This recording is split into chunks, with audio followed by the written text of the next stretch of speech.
ចលាចលទៅហើយលោកម្ចាស់ជាមួយលោកស្រីតាមរកលោកពេញនឹងឯងប្រាប់ម៉ាក់យើងទៅក្រែងគាត់គិតតែទឿនយើងឲ្យរៀបការមិនអញ្ចឹងហ៎ពេលនេះយើងបានរៀបការរួចហើយមួយរយៈទៀតយើងនឹងនាំនាងទៅជួបគាត់ឲ្យគាត់សប្បាយចិត្តចំណែករឿងក្រុមហ៊ុនវិញបើមានការសំខាន់ផ្ញើអ៊ីមែលឲ្យយើងមកគ្មានអីទេអាចដោះស្រាយខ្លួនឯងទេក៏ប្រតិហត្តនេះបានហើយឈប់និយាយហើយប្រពន្ធយើងមកវិញហើយយើងទៅធ្វើម្ហូបឲ្យនាងសិនម្ហូបមកដល់ហើយម្ហូប3មុខសម្ល1មុខញ៉ាំទៅតនៅក្តីក៏ប្រតិឆ្ងាញ់នេះមកស្មានថាទឹកដៃបងប្រកាន់ចឹងសោះបងណាមានបំណងមួយគឺចង់ធ្វើជាមេផ្ទះអរគុណអូនហើយដែលបានបំពេញបំណងបងនោះញ៉ាំទេ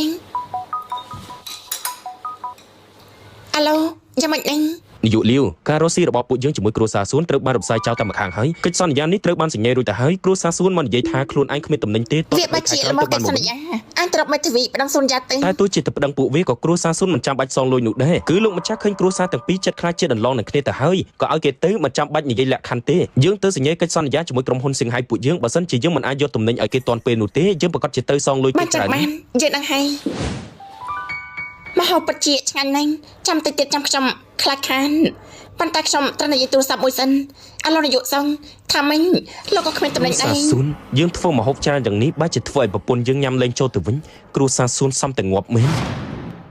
អាឡូវ៉ាងឈិនប្រពន្ធយើងមានសហការជាមួយក្រុមហ៊ុនសឹងហៃនោះតែពេលនេះពួកគេគ្មានតំណែងទេស្អែកនេះឯងឲ្យនាងទៅក្រុមហ៊ុនសញ្ញាកិច្ចសន្យាពន្យាពេលតំណែងសិនទេដឹងហើយលោកនាយកតែអ្នកស្រីគាត់មកតើត្រូវការរៀបចំទទួលគាត់ដែរទេមិនបាច់ទេពេលនេះនាងមិនទាន់ដឹងពីសមាជិកយើងនៅឡើយទេខ្លាចតែនាងដឹងហើយចង់លេងលះជាមួយយើងថាមិញនេះលោកទៅរៀបការយ៉ាងម៉េចនឹង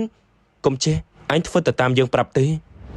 នាយកតានខ្ញុំព្រមថាតម្លៃឲ្យលោកនាយកលាវខ្ញុំមិនមែនបន្ទុកឲ្យអ្នកនាងទេថ្ងៃនេះគ្រួសារសួនគេបានប្រមូលយកតំណែងអស់ហើយបើសិនជាពួកយើងលក់ឲ្យអ្នកនាងវិញពួកយើងនឹងត្រូវសងគ្រួសារសួនណាគ្រួសារសួននេះតាមពិតគ្រួសារសួនចៅមានចេតនាបានខ្ញុំដឹងហើយចាំខ្ញុំរកវិធីផ្សេងចឹងខ្ញុំថានាងទៅត្រូវគ្នាជាមួយសិនយ៉ាវវិញទៅគ្រួសារសួនលើកនេះគឺមានចេតនាចង់សងសឹកអ្នកនាងច្បាស់ណាពិបាកចាត់ការណាហើយចាញ់ចាំខ្ញុំរំស្យោបាយខ្លួនឯងបើសិនជាខុសកិច្ចសន្យានោះយើងត្រូវសងគេយ៉ាងតិចណាស់ក៏30លានដែរហើយមកក៏យើងត្រូវវល់អាចកាយនោះពិតមែននេះ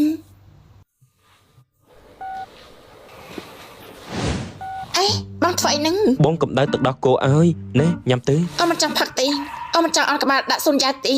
ប៉ុន្តែសងលុយគេច្រើនយ៉ាងនេះ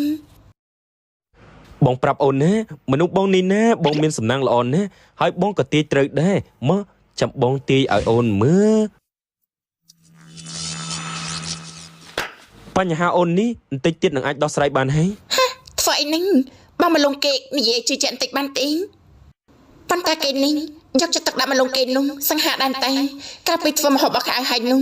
នៅអាចជួយលើកទឹកចិត្តបានទៀតមិនអត់ទេក្រុមហ៊ុនសង្ហៃគេប្រាំពជាពេលយកតំណែងបានស្អែកនេះគ្រាន់តែសញ្ញាកិច្ចសន្យាទៅបានហើយមកបងបច្ចុប្បន្នមែនពីពេលនេះតទៅបងគឺជាផ្កាយនាំសំណងរបស់អូនហើយ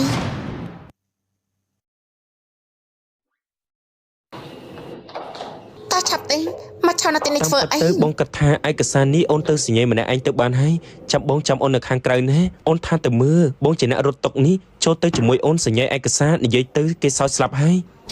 គឺជាអ្នករត់តុកហើយយ៉ាងម៉េច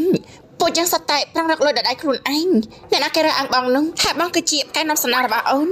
តែសញ្ញាឯកសារលើកនេះត្រូវតែមានបងជាដាច់ខានតើឆាប់ទេនេះគឺហ្វូអូននិយាយត្រូវបងគិតថាពួកយើងគួរតែទៅជាមួយគ្នាមែនគ្រោះថ្នាក់ណាយើងគួរតែឆាប់ទៅរកវាងឈិនដើម្បីសញ្ញាកិច្ចសន្យាឲ្យក៏ទៅភ្លាមកុំឲ្យបុគ្គលិកគេស្គាល់ឲ្យសោះក្រុមហ៊ុនសឹងហៃតាមពិតវាក៏អញ្ចឹងសោះតវ៉ាន់ពួកយើងទៅជួបជំនួយការវាងទៅចាប់បានបងយ៉ាង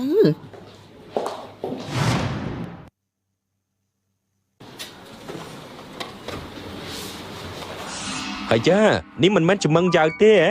យ៉ាងមិញនាងមករកតំណែងពេលនាងរំសាយមង្គលការជាមួយយើងហើយពួកយើងក៏បានទទួលការអញ្ជើញពីក្រុមហ៊ុនសឹងហៃភ្លាមឃើញហើយនៅពួកយើងមកទីនេះគឺមកនិយាយរឿងការងារតម្លៃ70លានឯណោនៃទីបងមានអារម្មណ៍ឆត់ណាស់ការងារវានេះដឹងតែរលាយហើយសន្យាអញពិតជាថោកណាស់ អាចមកជាហ៊ានយកតំណែងដែលគ្រួសារយើងកំងទៅលក់ឲ្យក្រុមហ៊ុនសង្ហៃផង នាងឯងជាស្អីការងារតម្លៃ70លាននេះវាគ្រប់ទិញជីវិតនាងបាត់ទៅហើ បង យ ជាដូនមួយកាលពីមុនបងយ៉ៅគាត់ល្អជាមួយបងប៉ុណ្ណាទេមកក៏បងធ្វើអញ្ចឹងឲ្យគាត់ខូចចិនហើយវាជាស្អីហ៊ាននិយាយអញ្ចឹងផង វាគ្រាន់តែអារត់ទុកដែលលូមឹងយ៉ៅវារើនៅកន្លែងមង្គលការទេវាជាអាអន់ដែលព្រមធ្វើកញ្ចក់ឲ្យមនុស្សស្រីនោះឯងពិតជាមនុស្សប្រុសអាប់មុខមែន ចាំបានគេថាប្រុសថោកទាបគ្មានស្ត្រីលើលោកទេលីនវ៉ាន់មនុស្សប្រុសដែលយើងទាត់ចោលនោះនាងបាច់ជាចង់បានដូចជាឆ្កែដែលរើយកឆ្អឹងដែលគេបោះចោលនោះអញ្ចឹងនាងក៏បានចិត្តបងចៅវានិយាយអញ្ចឹងដាក់បងមិនមែនទៅខាងទី បង ដឹង ប្រកាសជាមិនខឹងហើយនាងនៅចង់ឲ្យយើងទិញទំនិញដែលនៅសេសសល់នេះឲ្យទៅវាទៀតនាងថាទៅមើលយើងនិយាយត្រូវទេនាយកលាវឆ្កែណាវាព្រុសនឹងកន្លែងគេខ្ពស់បែបនេះគួរតែគ្មានឆ្កែ